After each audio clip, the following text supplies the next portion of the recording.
Hi and welcome to Smash Management. I've recorded this maybe 10 or 15 times and I'm still not happy with it, so I'm just going to go ahead with this recording, and I really hope that you and the audience get something out of it. So if you are an accidental or new manager, this is for you. I am a lecturer in management and business, as well as a learning and development specialist who struggled from the beginning with life at work. No one in my family was a professional, had a degree, or told me anything about the real world of work and the challenges of the workplace. So this channel is about real situations that I've come across and challenges, personal challenges that we face at work as a manager. I draw on many areas of thought and a wide range of authors, philosophies, and books. Many people go through life reacting without really understanding why they're reacting to something or someone in the workplace. Something triggers you inside. If you grew up in a difficult or unstable environment, you didn't just experience events, you had to adapt to them. You may have become highly aware of others, cautious in how you speak, reluctant to create conflict, or overly responsible. Or you may be exhibiting the pole opposite of those. But none of these are faults, they are patterns. In management thinking, behaviour can be learned, and anything which can be learned can be examined, changed, or adjusted. So instead of judging yourself, think of speaking and acting from an optional and optimal space in time. Even if things at work seem rushed or like they require an immediate response, you can give yourself time to react and to remember that you have options.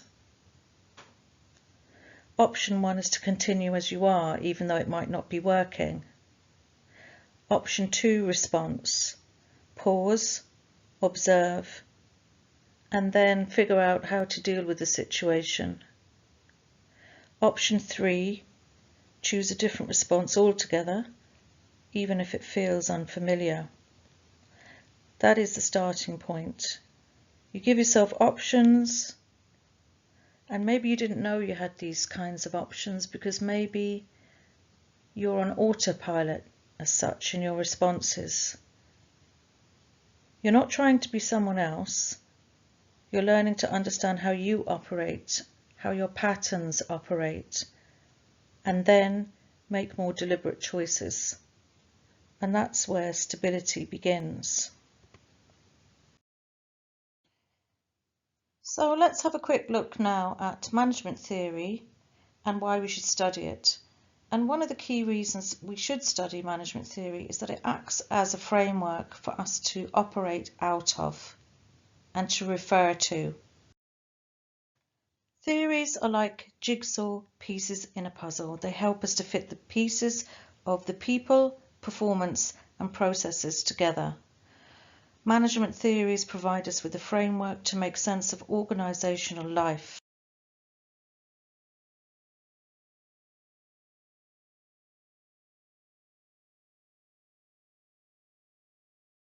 In part 2, we're going to have a quick look now at the history of management theory. Let's have a quick look at historical management ideas over time. We're going to select a couple of eras and we're going to talk about them and see how these ideas are still relevant today. So we're going to start with the classical theories, 1900s to 1930s. We see three theorists here. We see Taylor, Fayol and Follett. Each of these had completely different theories, but the theories, one connected the next one or grew into the next idea or concept. So Taylor looked at man and machine. So we're looking at efficiency through task control here. So breaking down a task into its various elements, timing it, having the correct machinery to do the task, but the concept of the person having some connection or some relevance to the actual task was missed.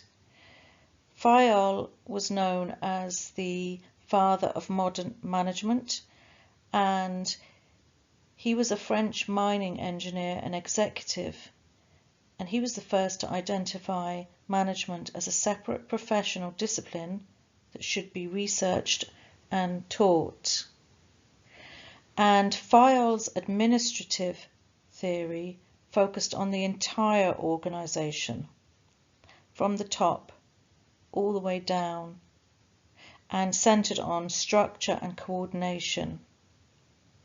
He also came up with the 5 functions of management, which we won't go into right now, but I'll just name them: planning, organizing, commanding, coordinating, and controlling.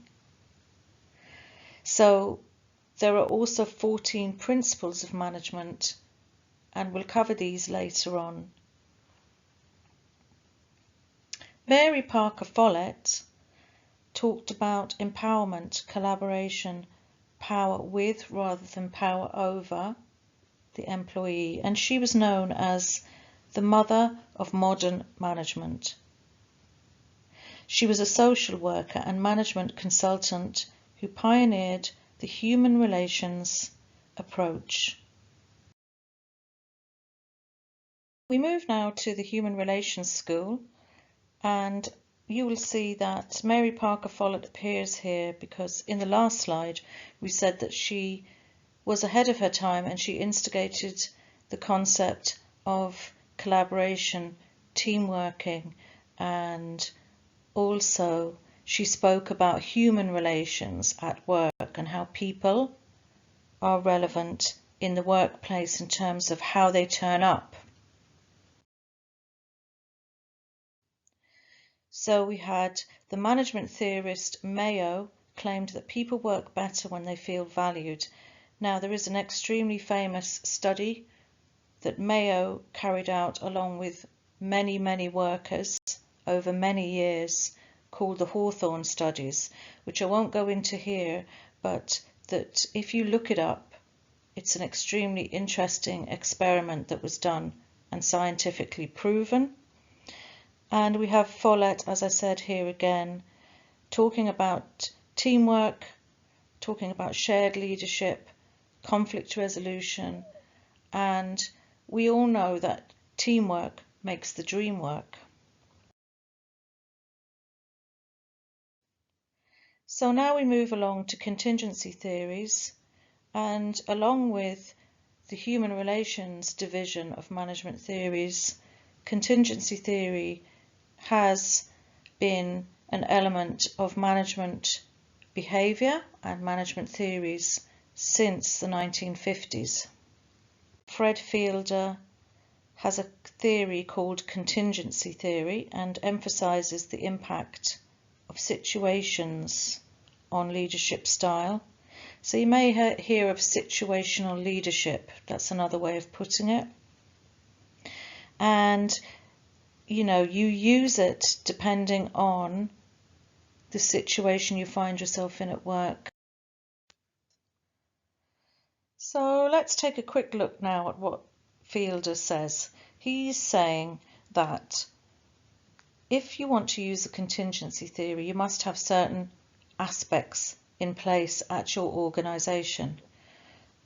One of the aspects is goals must be clearly defined, and people, your staff, must be able to accomplish those goals because the path to the goal is clear.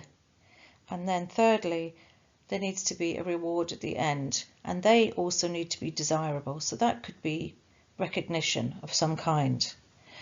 Then the leader must also understand the psychological profile of the team. More specifically, there are 4 characteristics to consider in your team members: the need for affiliation, preference for structure, desire for control, and perceived abilities. So, looking at step 2, you have to take into account the working environment. Now, when we talk about that, we're talking about the whole organisation, So, how structured the whole organisation is, and how formal the organisation's rules and policies are, and the level of support that's actually given to the team. So when you talk about support, we're talking about resources. How many people do the job? And do we have other people to support that job? And do we have paperwork and SOPs, standard operating procedures, that support the tasks that we're doing, so we know what we're doing, the goals are defined, and I know how to achieve those goals. And then when you combine all those factors together, it leads to one of the 4 suggested leadership styles. Directive. Do I tell people what to do and actually outline every single task and direct them to do it and oversee everything? Do I take a more supportive leadership style where I'm encouraging them to use their own initiative, and then I come back and I support them? Participative. Do I actually get involved in the task, or do I show them the task first, demonstrate it, and let them do it afterwards? Or achievement orientated, encouraging people to achieve the task, maybe with limited supervision and belief in your staff. In this way, the path goal theory identifies the best leadership style, but it's contingent upon the worker that you're dealing with, or the team you're dealing with, and the work environment.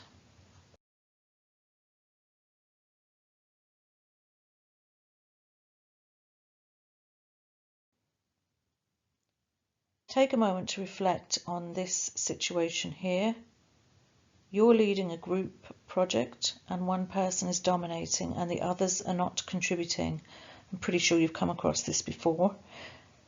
Which management style would you use? So we think about Taylor, we think about Follett, we think about contingency. That's Fielders. And maybe when we've studied a little bit more on this course, we might come back to this question because you might have a different answer. Final point. So let's take a few moments now to summarize. So today we've covered management and that it's about people and processes. Theories guide us, but there's no single theory that fits every situation. But the theory helps us as managers, gives us a framework to work out of and from. And we understand that inclusive thinkers like Mary Parker Follett and Joan Woodward, whom we haven't mentioned or gone through her theories yet, has changed how we manage today. So there's no one correct theory. That's the main takeaway. Today we've had a short snapshot and we've taken a small selection of key management theories. There are many more. Research these or find out more on the Smash Management website and YouTube channel. Here's a selection of references and resources. You're welcome to use them, especially if you're studying management.